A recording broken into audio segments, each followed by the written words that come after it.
तुम्हाला जीवनामध्ये आनंद जो मिळतोय तो तुम्हाला दिल्याने मिळणार आहे, कारण देणे हा आनंदाचा काय आहे, स्वभाव आहे. जो माणूस आनंदी असतो ना तो नुसता पेढे वाटीत येतो. शत्रू समोरून जरी आला त्याला पण म्हणतो काय पेढे आजच्या दिवसात, शत्रू तो विसर आजच्या दिवस. आणि त्या आनंदाचाही जो शत्रूला लक्षात ठेवतो तो आनंदी नसतो, तो आनंदी असूच शकत नाही सर. आणि सद्गुरू आज आम्हाला सांगता, जर तुम्हाला तुमच्या आजूबाजूला लोकांची काळजी असेल तर तुम्ही स्वतःला अशा प्रकारे बनवलं पाहिजे. तुम्हाला जर त्यांची काळजी घेण्यासाठी तुम्हाला जर पात्र बनायचं असेल तर सक्सेसफुल कोणाला व्हावं लागेल, बदल कोणामध्ये घडावा लागतील. जेव्हा तुम्ही सकाळी उठून प्राणायाम योगा करून निरोगी बनाल, तुमची तब्येत सुंदर बनेल, तुमचं शरीर निरोगी बनेल, तुम्ही चमकदार दिसायला लागाल, तुम्ही उत्साही बनाल, तुम्हाला आळस यायचं बंद होईल, तुमचा थकवा कमी होईल, तेव्हा ते तुमच्याकडून काय घेतील, आदर्श. माणसाचं अनुकरण लगेच केलं जातं, शिक्षण घेतलं जात नाही. कोणी कोणाचं शिक्षण नाही घेत, अनुकरण लगेच घेत. पण याच्यामध्ये फार मोठी समस्या आहे. अनुकरण शरीराचंच केलं जाऊ शकतं, अनुकरण मनाचं केलं जाऊ शकतं, अनुकरण तुमच्या चेतनेचं नाही केलं जाऊ शकत. अद्वितीय आहे ती. लक्षामध्ये जे निर्माण केलं जातं त्याचंच फक्त डुप्लिकेशन केलं जाऊ शकतं. जे निर्माणच करता येत नाही त्याचं डुप्लिकेशन नाही करता येत.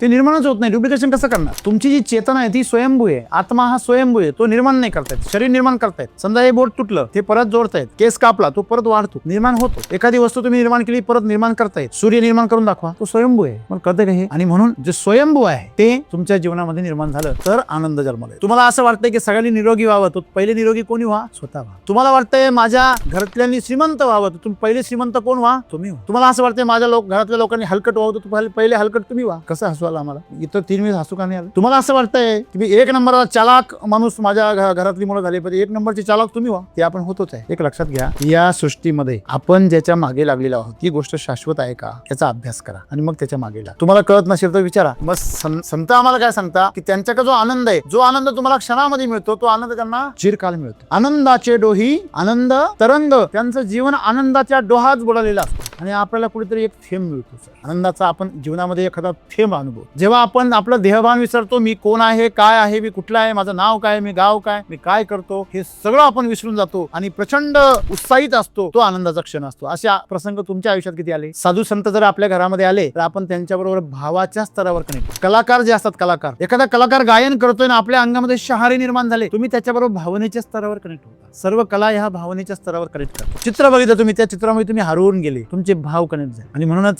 नृत्य, नाट्य, संगीत आणि चित्र आणि अभिनय या माध्यमातून समाजाला गंडवलं जाते सध्या. तशा प्रकारचे गाणे, तशा प्रकारचे सिनेमे, तशा प्रकारच्या मालिका तयार करून हे मार्केटिंग वाले ते संदेश माणसाच्या मनावर बिंबवतात. मी पहिलं म्हणतो ना, पहिलं अख्ख्या दिवसात एकदा जाहिरात यायची टीव्हीवर, नंतर 2 मालिकांच्या मध्ये जाहिरात, म्हणजे पूर्ण मालिका संपली की 2 मालिकांच्या मध्ये जाहिरात यायची. आता मालिकाच्या आतमध्ये 4 वेळा जाहिरात असते, म्हणजे मालिकेचे तुकडे तुकडे करून तिच्यात जाहिरात. आता मालिकेचे तुकडे पण करते नाही, त्या मालिकेमध्ये जाहिरात घुसवली. आम्हाला एखाद्या गाडीशी कनेक्टिव्ह व्हावं असं वाटतं, कारशी कनेक्टिव्ह व्हावं असं वाटतं, एखाद्या बंगल्याशी कनेक्टिव्ह होतो, पण त्या घरामध्ये जे घरपण आहे त्याच्याशी कनेक्टेड नाही होत. त्या कारमध्ये जी गती आहे त्या गती बरोबर कनेक्टेड नाही होता. ती गती आमच्या जीवनाला आली पाहिजे. तुम्हाला कार कसं करता पाहिजे सर, रिलॅक्स, आलिशान आणि वेगवान आणि आरामशीर. तुमची चेतना आहे का आरामशीर, तुमचं आतमध्ये मन शांत आहे का, तुमच्या गगन गादी आहे बसायला, आरामशीर कार आहे, खड्डा कळत नाही, पण तुमच्या पोटात खड्डा पडलाय त्याचं काय. तुमच्या मनात काटे आहे ते टोचताय तुम्हाला, तुमच्या खाली डनलपची गादी आहे, पण मनातल्या काट्यांचं काय करा. पंचपक्वान्नाचं जेवण आहे पण मनात वासना नाहीये खाण्याची, मन दुखलेलं आहे. हे जे सगळं तुम्ही गोळा करून ठेवलेलं आहे, ह्या संसाधनांचा काही उपयोग नाहीये. जोपर्यंत उपयोग नाही याचा अर्थ तुम्ही कमवू नका असं नाहीये,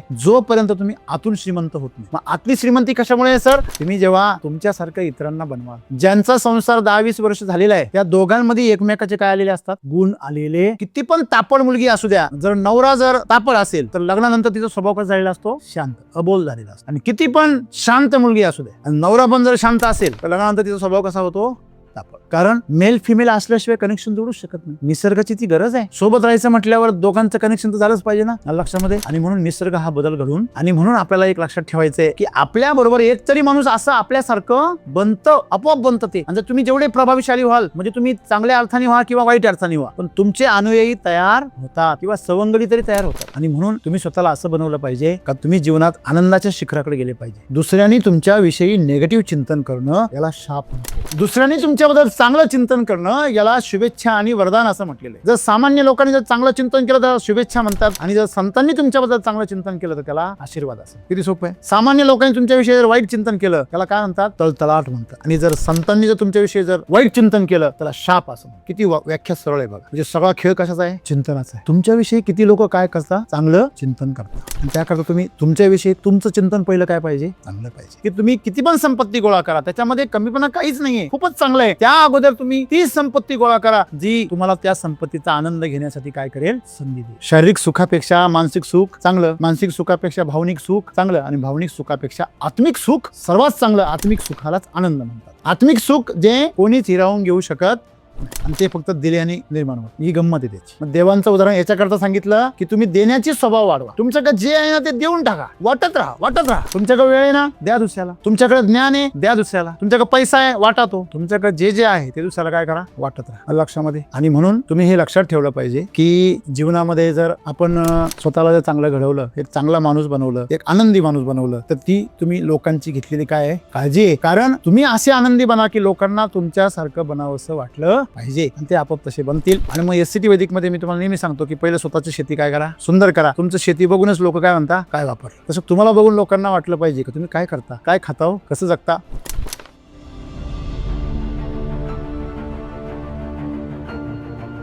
एक नाशिकमध्ये एक मी व्हिजिटला गेलो होतो एका शेतकऱ्याकडे. तेव्हा व्हिजिट करत असताना तो शेतकरी मला त्याच्या शेताचा किस्सा सांगत होता. म्हटलं का होय, हे शेत कोणाचं आहे, हे कोणाचं आहे. मग तो सांगे. म्हटलं हे पडीक का पडलेले. म्हणजे त्याचा मोठा किस्सा आहे म्हणे. म्हटलं काय किस्सा आहे. ते म्हणे ह्या शेतकऱ्याचा जो पुतण्या आहे तो गडगंज संपत्तीवाला आहे म्हणे, आणि लहानपणी त्या चुलत्याने त्यांच्यावर भरपूर काय केलेले, अन्याय केलेले. पण आता भरपूर पैशावाला झाला, तर तो त्या चुलत्याला अद्दल त्याला घडवायची होती. मग त्यांनी काय केलं असेल म्हणे. म्हटलं काय केलं. म्हणे त्यांची जमीन विकत घेतली. म्हटलं मग त्याच्यामध्ये काय अद्दल घडवली. म्हणे तसं नाही, ही गोष्ट आहे 20 वर्षापूर्वीची. ती जमीन त्यांनी ज्यावेळेस विकत घेतली 20 लाखाला, त्यांनी त्याला 20 लाखाचे 10-10चे बंडल बांधून दिले, पोतेभर पैसे दिले. जेव्हा ते पैसे संध्याकाळच्या वेळेस नेऊन दिले, म्हाताऱ्याने रात्रीच्या वेळेस ते पैसे उभारले, आणि त्यांनी सांगितलं की निवांत मोजान सकाळी सांगा. त्यांनी हे पैसे रात्रीचे उभारले, एवढे पैसे पाहिले, ढीक पाहिला, आणि अटॅक करून गेला त्याच्यामध्ये. देऊन बदला घ्यावा, मारून नाही. तुम्ही असं करा असा आदर्श मी सांगत नाही, किंवा मी त्या मुलाला मी योग्य ठरवतो असं पण नाही. पण एक समजून घ्या, तुम्हाला जीवनामध्ये आनंद जो मिळतोय तो तुम्हाला दिल्याने मिळणार आहे. कारण देणे हा आनंदाचा काय आहे, स्वभाव आहे. जो माणूस आनंदी असतो ना, तो नुसता पेढे वाटीत येतो. शत्रू समोरून जरी आला त्याला बनवतो खाय पेढे आजच्या दिवसचा, शत्रू तो विसर आजच्या दिवस. आणि त्या आनंदाचाही जो शत्रूला लक्षात ठेवतो तो आनंदी नसतो. तो लक्षात ठेव, तो आनंदी असूच शकत नाही सर. आणि सद्गुरू आज आम्हाला सांगता, जर तुम्हाला तुमच्या आजूबाजूला लोकांची काळजी असेल तर तुम्ही स्वतःला अशा प्रकारे बनवलं पाहिजे. तुम्हाला जर दुसऱ्याची काळजी असेल ना, तर तुम्ही पहिली स्वतःची काळजी घ्या. हे काय स्वार्थीपणाचं लक्षण वाटतं सर हे. दुसऱ्याला जर तुम्हाला काळजी घ्यायची, स्वतःची काळजी घ्या म्हणजे काय हो. आता ही मुलं आमच्याकडे जेव्हा येतात, किंवा तुम्ही लोक जेव्हा एससीटी वैदिकमध्ये बिझनेसमध्ये येता, तेव्हा आम्ही तुम्हाला नेहमी सांगतो सकाळी लवकर उठा, प्राणायाम योगा करा. बरोबर आहे. तुम्ही रोज यूट्यूबवरती व्हिडिओ पहा, वेलनेसचा व्हिडिओ पहा. तर घरातली माणसं तुम्हाला बोलता का हो, रात्री 12 वाजता आले, सकाळी 5 वाजता उठले, झोपा, आराम करा, असं म्हणता की नाही. स्वतः पण उठतं हे, आणि आम्हाला पण आमची पण झोप मोडून टाकतं. तुम्ही जर वेलनेस ऐकत असाल की काय ऐकता तुम्ही, ते आम्हाला तर काही कळत नाही त्याच्यामध्ये. हां, यूट्यूबवरचे व्हिडिओ पाहायला गेले, ते कामं करायचे सोडून तुम्ही काय टाईमपास ते तुमचे मोबाईल बघत बसता. ज्यावेळेस अशा कमेंट्स तुम्हाला येतात त्यावेळेस तुम्ही काय करता, हॅलो, तुम्ही डिस्टर्ब होता का नाही. आता लक्षात ठेवा, तुम्हाला जर त्यांची काळजी घेण्यासाठी तुम्हाला जर पात्र बनायचं असेल तर सक्सेसफुल कोणाला व्हावं लागेल, बदल कोणामध्ये घडावा लागतील. जेव्हा तुम्ही सकाळी उठून प्राणायाम योगा करून निरोगी बनाल, तुमची तब्येत सुंदर बनेल, तुमचं शरीर निरोगी बनेल, तुम्ही चमकदार दिसायला लागाल, तुम्ही उत्साही बनाल, तुम्हाला आळस यायचं बंद होईल, तुमचा थकवा कमी होईल, तेव्हा ते तुमच्याकडून काय घेतील?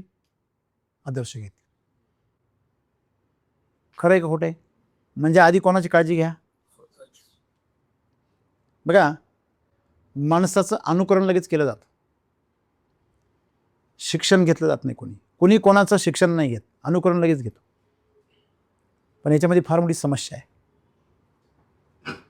अनुकरण शरीराचंच केलं जाऊ शकतं, अनुकरण मनाचं केलं जाऊ शकतं, अनुकरण तुमच्या चेतनेचं नाही केलं जाऊ शकत. अद्वितीय आहे ती. लक्षामध्ये जे निर्माण केलं जातं त्याचंच फक्त डुप्लिकेशन केलं जाऊ शकतं. जे निर्माणच करता येत नाही त्याचं डुप्लिकेशन नाही करता येत. ते निर्माणच होत नाही, डुप्लिकेशन कसं करणार? तुमची जी चेतना आहे ती स्वयंभू आहे. आत्मा हा स्वयंभू आहे, तो निर्माण नाही करता येत. शरीर निर्माण करता येत. समजा हे बोट तुटलं, ते परत जोडता येत. केस कापला, तो परत वाढतो, निर्माण होतो. बरोबर आहे ना? एखादी वस्तू तुम्ही निर्माण केली, परत निर्माण करता येते. सूर्य निर्माण करून दाखवा, तो स्वयंभू आहे. पण कळतं का हे? आणि म्हणून जे स्वयंभू आहे ते तुमच्या जीवनामध्ये निर्माण झालं तर आनंद जन्माला येतो. मग तुम्ही स्वतःला स्वयंभू बनवा. आज तुम्ही परावलंबी नाही आहे का? प्रत्येक गोष्टीमध्ये तुम्हाला जर बरं वाटायचं असेल तर घरातल्या माणसांनी चांगलं वागलं पाहिजे. तुम्हाला जर आनंद हवा असेल तर तुम्हाला तुमच्या मनासारखं होणं गरजेचं आहे की नाही गरजेचं? मग सद्गुरू आज आम्हाला सांगता की तुम्ही स्वतः आनंदी बना पहिले. जर तुम्हाला खरंच दुसऱ्यांची काळजी असेल तर. तुम्हाला असं वाटतं की सगळ्यांनी निरोगी व्हावं, तर पहिले निरोगी कोणी व्हा? स्वतः व्हा. तुम्हाला वाटतंय माझ्या घरातल्यांनी श्रीमंत व्हावं, तर तुम्ही पहिले श्रीमंत कोण व्हा? तुम्ही हो. तुम्हाला असं वाटतंय माझ्या घरातल्या लोकांनी हलकट व्हावं, तर पहिले हलकट तुम्ही व्हा. कसं हसू आलं आम्हाला? इतर 3 वेळेस हसू का नाही आलं? तुम्हाला असं वाटतंय की मी 1 नंबरचा चालाक माणूस माझ्या घरातली मुलं झाली पाहिजे, 1 नंबरची चालाक तुम्ही व्हा. ते आपण होतोच आहे. एक लक्षात घ्या, या सृष्टीमध्ये आपण ज्याच्या मागे लागलेलो आहोत ती गोष्ट शाश्वत आहे का याचा अभ्यास करा आणि मग त्याच्या मागे लागा. तुम्हाला कळत नसेल तर विचारा. मग संत आम्हाला काय सांगता की त्यांच्याकडे जो आनंद आहे, जो आनंद तुम्हाला क्षणामध्ये मिळतो, तो आनंद त्यांना चिरकाल मिळतो.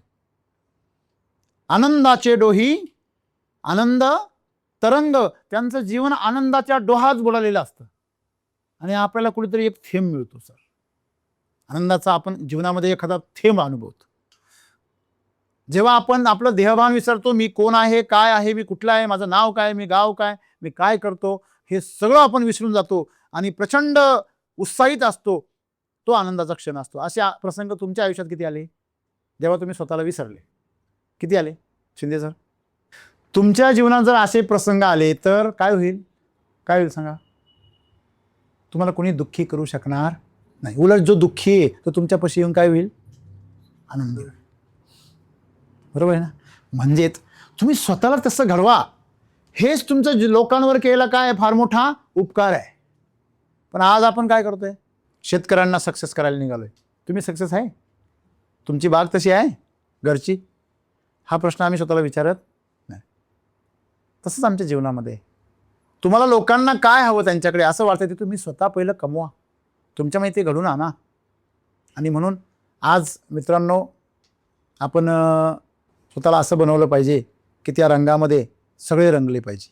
तुम्हाला एक गंमत सांगतो मी. बघा, माणसं दुसऱ्याशी कनेक्ट होण्याचा प्रयत्न करता की नाही? तुम्ही पण करता, लोक पण तुमच्याशी कनेक्ट होण्याचा प्रयत्न करता.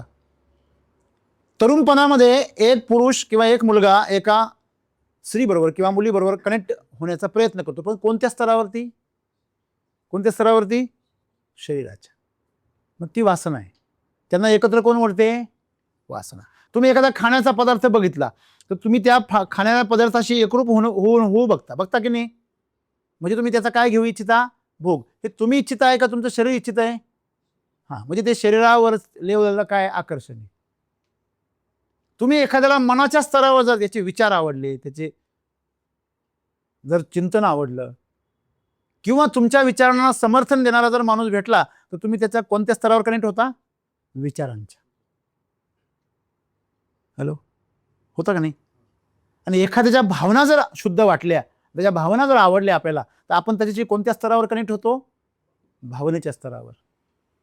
साधू संत जर आपल्या घरामध्ये आले तर आपण त्यांच्याबरोबर भावाच्या स्तरावर कनेक्ट होतो. कलाकार जे असतात, कलाकार, एखादा कलाकार गायन करतोय ना, आपल्या अंगामध्ये शहारे निर्माण झाले, तुम्ही त्याच्याबरोबर भावनेच्या स्तरावर कनेक्ट होता. सर्व कला ह्या भावनेच्या स्तरावर कनेक्ट करतात. चित्र बघितलं तुम्ही, त्या चित्रामध्ये तुम्ही हरवून गेले, तुमचे भाव कनेक्ट झाले. आणि म्हणूनच नृत्य, नाट्य, संगीत आणि चित्र आणि अभिनय या माध्यमातून समाजाला गंडवलं जाते सध्या. तशा प्रकारची गाणी, तशा प्रकारचे सिनेमे, तशा प्रकारच्या मालिका तयार करून हे मार्केटिंगवाले ते संदेश माणसाच्या मनावर बिंबवता. मी पहिलं म्हणतो ना, पहिलं अख्ख्या दिवसात एकदा जाहिरात यायची टीव्हीवरती, नंतर 2 मालिकांच्या मध्ये जाहिरात, म्हणजे पूर्ण मालिका संपली की 2 मालिकांच्या मध्ये जाहिरात यायची. आता मालिकाच्या आतमध्ये 4 वेळा जाहिरात असते, म्हणजे मालिकेचे तुकडे तुकडे करून तिच्यात जाहिरात. आता मालिकेचे तुकडे पण करते नाही, त्या मालिकेमध्येच जाहिरात घुसून गेली. त्याच्यामध्येच म्हातारीची कंबर दुखते आणि त्याच्यामध्येच ती आयोडेक्स घेऊन येते आणि चोळते. 4 वेळा तो कॅमेरावाला आयोडेक्स कॅमेरा हे करतो. आलं का लक्षात? म्हणजे आम्हाला वापरलं जातंय हे सुद्धा आम्हाला कळत, आणि आम्ही म्हणतो आम्ही चतुर. तुमच्यापेक्षा मोठा चतुरवर बसलेला आहे. शरीराच्या मनाच्या स्तरावर तुम्हाला गंडवणं सोपं आहे, चेतनेच्या स्तरावर एकमेकाला फसवणं शक्यच नाही. आणि म्हणून सद्गुरू काय सांगता, सुखामध्ये तुम्ही भुलून तुम्ही दुःखाची योजना करू शकता. सुख आलं म्हणजे दुःख मागून, ते मागच्या गाडीतून येतच आहे. हो, बरोबर आहे की नाही? धूर आलाय म्हणजे मागे अग्नी. म्हणजे आमचं जे कनेक्शन आहे ते कोणत्या स्तरावर आहे? शरीराच्या, मनाच्या, भावनेच्या, हे 3 स्तर आहे. याच्यामध्येच माणसाचं जीवन गुरफटलेलं आहे. मग सद्गुरू आम्हाला काय सांगतात की तुम्ही आनंदाच्या स्तरावर जगले पाहिजे, म्हणजे तुम्ही चेतनेच्या स्तरावर गेले पाहिजे. आणि त्या स्तरावर जाण्यासाठी आम्हाला शरीर आणि मनाचा स्तर ओलांडणं गरजेचं आहे. आणि आज आम्ही सगळं जे गोळा करतोय ना रूपनवर सर, ते हेच गोळा करतोय, भौतिक गोष्टी गोळा करतो. आम्हाला एखाद्या गाडीशी कनेक्टिव्ह व्हावं असं वाटतं, कारशी कनेक्टिव्ह व्हावं असं वाटतं, एखाद्या बंगल्याशी कनेक्टिव्ह होतो आम्ही, पण त्या घरामध्ये जे घरपण आहे त्याच्याशी कनेक्टेड नाही होता. त्या कारमध्ये जी गती आहे त्या गतीबरोबर कनेक्टेड नाही होता. ती गती आमच्या जीवनाला आली पाहिजे. तुम्हाला कार कसं करता पाहिजे सर? रिलॅक्स, आलिशान आणि वेगवान आणि आरामशीर. तुमची चेतना आहे का आरामशीर? तुमचं आतमध्ये मन शांत आहे का? तुमच्या गगन गादी आहे बसायला, आरामशीर कार आहे, खड्डा कळत नाही, पण तुमच्या पोटात खड्डा पडलाय त्याचं काय? तुमच्या मनात काटे आहे, ते टोचताय तुम्हाला. तुमच्या खाली गण डनलपची गादी आहे, पण मनातल्या काट्यांचं काय कराल? पंचपक्वान्नाचं जेवण आहे, पण मनात वासना नाही आहे खाण्याची, मन दुखलेलं आहे खूप. हे जे सगळं तुम्ही गोळा करून ठेवलेलं आहे, ह्या संसाधनांचा काही उपयोग नाही आहे. जोपर्यंत उपयोग नाही याचा अर्थ तुम्ही कमवू नका असं नाही आहे, जोपर्यंत तुम्ही आतून श्रीमंत होत नाही. मग आतली श्रीमंती कशामुळे आहे सर? तुम्ही जेव्हा तुमच्यासारखं इतरांना बनवाल. बघा, आज तुम्ही त्यांना बनवा अगर नका बनवू, पण तुमच्यामुळे कोणीतरी तुमच्यासारखं बनतंय. हॅलो, 1 माणूस बनत असेल, 4 माणसं बनत असतील, 5 माणसं, प्रत्येकाच्या आयुष्यामध्ये एक तरी माणूस बांधलेला आहे. अगदी पोरं बाळ नाही झाली तरी. आता ज्यांनी लग्न नाही केलं त्याचा भाग सोडा, पण ज्यांनी लग्न केलेलं आहे त्याच्या आयुष्यामध्ये जो माणूस माणसांमध्ये मिसळतो, माणसांमध्ये फिरतो, राबता आहे, त्या माणसासारखं कुणीतरी बनतं. हॅलो, ठरवून किंवा न ठरवून बनतं की नाही? आता समजा घरामध्ये नवरा बायको आहे, तुम्ही अभ्यास करा त्यांचा नेहमी. ज्यांचा संसार 10-20 वर्ष झालेला आहे त्या दोघांमध्ये एकमेकाचे काय आलेले असतात? गुण आलेले. किती पण तापड मुलगी असू द्या, जर नवरा जर तापड असेल तर लग्नानंतर तिचा स्वभाव कसा झालेला असतो? शांत, अबोल झालेला असतो. आणि किती पण शांत मुलगी असू द्या, आणि नवरा पण जर शांत असेल तर लग्नानंतर तिचा स्वभाव कसा होतो? तापड. कारण मेल फिमेल असल्याशिवाय कनेक्शन जोडूच शकत नाही. निसर्गाची ती गरज आहे. सोबत राहायचं म्हटल्यावर दोघांचं कनेक्शन तर झालंच पाहिजे ना, आलं लक्षामध्ये. आणि म्हणून निसर्ग हा बदल घडून लक्षात. आणि म्हणून आपल्याला एक लक्षात ठेवायचं आहे की आपल्याबरोबर एक तरी माणूस असं आपल्यासारखं बनतं, आपोआप बनतं ते. आणि जर तुम्ही जेवढे प्रभावशाली व्हाल, म्हणजे तुम्ही चांगल्या अर्थाने व्हा किंवा वाईट अर्थाने व्हा, पण तुमचे अनुयायी तयार होतात किंवा सवंगडी तरी तयार होतात. आणि म्हणून तुम्ही स्वतःला असं बनवलं पाहिजे का तुम्ही जीवनात आनंदाच्या शिखराकडे गेले पाहिजे. आज तुमच्याकडे आनंद हा औषधाला पण नाही आहे. एका दशक्रिया विधीमध्ये एक पुढारी बोलत होते की आजींचा किंवा या काकांचा स्वभाव असा होता म्हणे, किंवा या सरांचा स्वभाव असा आहे म्हणे की एखाद्या दुखण्यावर जरी बांधला तरी चालणार नाही. बरोबर आहे मित्रांनो, आपलं जीवन असं असलं पाहिजे की आपल्याला बांधायची गरज नाही पडली, आपल्या जवळ आला तरी बरा झाला पाहिजे, आहे की नाही. आणि म्हणून मित्रांनो, आपण शरीराच्या स्तरावर संपर्कात येतो, आपण मनाच्या स्तरावर संपर्कात आहे. शरीर म्हणजे भौतिक जग, पैसा, अडका, संपत्ती, हे तुमचं साम्राज्य, हे सगळं काय आहे, भौतिक जग आहे. तुम्ही भौतिक जगाशी जेवढं तुम्ही मजबूत व्हाल तेवढे तुमचं भोग वासना वाढणार, आपोआप वाढणार. आणि भोगाची एक गंमत आहे सर, गाडी जर रेस केली तर भारी वाटतं का नाही, एकदम वँग वँग अशी एकदम धूरबीर तयार होते, आवाज मोठा करते, व्हायब्रेशन तयार होतात, आपल्याला मजा येते. का बरं मजा येते? कारण सगळे लोक तुमच्याकडं. पण ते का बघता हे माहिती का तुम्हाला?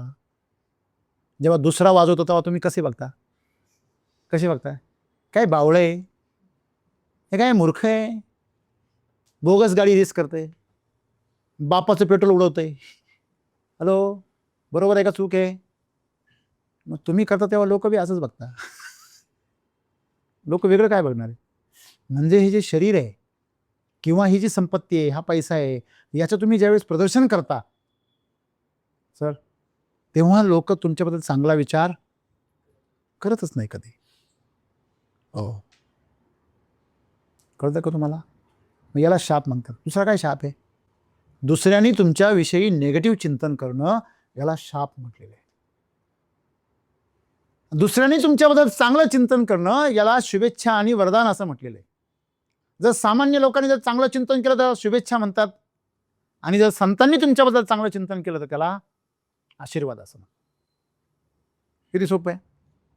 सामान्य लोकांनी तुमच्याविषयी जर वाईट चिंतन केलं त्याला काय म्हणतात? तळतळाट म्हणतात. आणि जर संतांनी जर तुमच्याविषयी जर वाईट चिंतन केलं त्याला शाप असं म्हणतात. किती व्याख्या सरळ आहे बघा. म्हणजे सगळा खेळ कशाचा आहे? चिंतनाचा आहे. तुमच्याविषयी किती लोक काय करता? चांगलं चिंतन करता. आणि त्याकरता तुम्ही तुमच्याविषयी तुमचं चिंतन पहिलं काय पाहिजे? चांगलं पाहिजे. आपण आपल्याविषयी पहिलं चांगलं बोललं पाहिजे. आपण आपल्या बाळूला जर म्हणलं बाळासाहेब, तर लोक काय म्हणतील? बाळासाहेबच म्हणतील. आणि तुम्ही जर बाळा म्हणले तर लोक काही पण म्हणतील. कळतं का तुम्हाला? म्हणजे या गोष्टीमध्ये तुम्ही गांभीर्याने घेतलं पाहिजे. आपण स्वतःला असं बनवलं पाहिजे. मित्रांनो, भौतिक जगतामध्ये तुम्ही संपत्ती किती गोळा करा, ती तुम्हाला कधीच आनंद देणार नाही. ती गोळा करू नये हा मुद्दा परत मी तुम्हाला जागृत करून सांगतो की तुम्ही किती पण संपत्ती गोळा करा, त्याच्यामध्ये कमीपणा काहीच नाहीये, खूपच चांगलं आहे. त्या अगोदर तुम्ही ती संपत्ती गोळा करा जी तुम्हाला त्या संपत्तीचा आनंद घेण्यासाठी काय करेल? संधी देईल. सर, आणि तू गाडी एवढी घे, तू झेपली पाहिजे. मी असे पोरं बघितले बुलेट घेऊन चालणारे, त्याला पडल्यावर उचलत नाही. जर चुकून गाडी जर खाली टेकली त्याला उचलायला 4 जण बोलावं लागतात.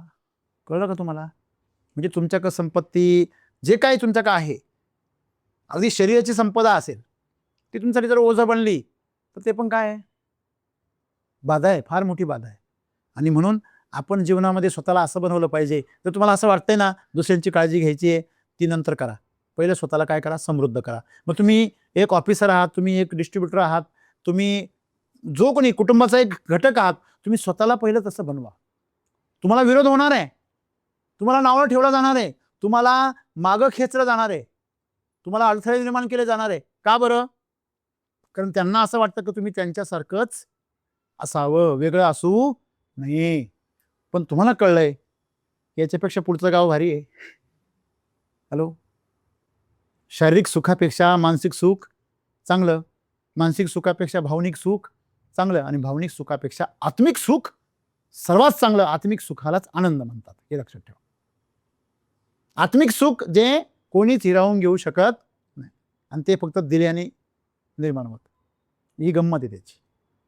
मग देवांचं उदाहरण याच्याकरता सांगितलं की तुम्ही देण्याची स्वभाव वाढवा. तुमच्याकडे जे आहे ना ते देऊन टाका, वाटत राहा. तुमच्याकडे वेळ आहे ना, द्या दुसऱ्याला. तुमच्याकडे ज्ञान आहे, द्या दुसऱ्याला. तुमच्याकडे पैसा आहे, वाटा तो. तुमच्याकडे जे जे आहे ते दुसऱ्याला काय करा, वाटत राहा. लक्षामध्ये. आणि म्हणून तुम्ही हे लक्षात ठेवलं पाहिजे की जीवनामध्ये जर आपण स्वतःला जर चांगलं घडवलं, एक चांगला माणूस बनवलं, एक आनंदी माणूस बनवलं, तर ती तुम्ही लोकांची घेतलेली काय आहे, काळजी आहे. कारण तुम्ही असे आनंदी बना की लोकांना तुमच्यासारखं बनावंसं वाटलं पाहिजे, आणि ते आपोआप तसे बनतील. आणि मग SCT वैदिकमध्ये मी तुम्हाला नेहमी सांगतो की पहिलं स्वतःची शेती काय करा, सुंदर करा. तुमचं शेती बघूनच लोक काय म्हणता, काय वापरलं. तसं तुम्हाला बघून लोकांना वाटलं पाहिजे की तुम्ही काय करता, काय खाता हो, कसं जगता. बरोबर आहे. आणि म्हणून आज आम्ही शरीराच्या स्तरावर जे सुख शोधतोय ते सुख आम्हाला न टिकणार आहे. मग अनंत जर आनंद आम्हाला शोधायचा असेल तर आम्हाला चैतन्याच्या स्तरावर जाणं गरजेचं आहे. आणि म्हणून आम्ही सर्वांनी आमची ऊर्जा काय केली पाहिजे, जागृत केली पाहिजे. आणि ऊर्जा जागृत करण्यासाठी शरीर आणि मनाला साधनेमध्ये लोटलं पाहिजे. लक्षामध्ये. म्हणजे शरीराच्या स्तरावर आम्ही अभ्यास केला पाहिजे, सराव केला पाहिजे, आणि मनाच्या स्तरावर आम्ही काय केलं पाहिजे, साधना केली पाहिजे. लक्षामध्ये. चिंतन करतो ना आम्ही, त्याचे चिंतन जसं लोक करतात आपल्याविषयी तसं आपण बी करतो ना. मग ते चिंतन जे आहे ते चिंतन जर आपलं जर एका विशिष्ट साच्यामध्ये आपण बांधलं तर तीच काय होते, आपली साधना. कारण मनाला स्वभाव नाही मनाचा साच्यामध्ये राहणं, एका ट्रॅकवर. हा मनाचा स्वभाव आहे का, मन थोडंसं इथं गेलं का तिकडं जाऊन येतं मध्ये, थोडं इकडं जाऊन येतं मध्ये, काही घेणं नाही. पण इथे फिरून येतं थोडंसं इकडं, त्या गल्लीत थोडं पुढे जाऊन येतं, ह्या गल्लीत थोडं पुढे जाऊन येतं. जायचं सरळच आहे आपल्याला, थांबरे इथून जाऊन आलो, घ्यायचं द्यायचं काही नाही त्याला. पण त्याचा तो काय आहे, स्वभाव आहे. आणि म्हणून त्याला माकडाची उपमा दिलेली आहे. बरोबर आहे की नाही. त्याला खायचं नसतं तरी त्या झाडावर जाऊन येतं. तसं आहे. म्हणून तुम्हाला मनोमार्गे गेला तो हरवला तिथे. आणि म्हणून सर्वांनी शरीर आणि मन या दोघांच्या बरोबर जर तुम्ही व्यवस्थित साधना केली, त्यांना जर व्यवस्थित जर अनुशासित केलं, तर तुमचं जीवन हे आनंदाच्या दिशेने काय होतं, मार्गस्थ होतं. तुम्ही ते मार्गस्थ करा आणि स्वतःला चांगलं घडवा. धन्यवाद.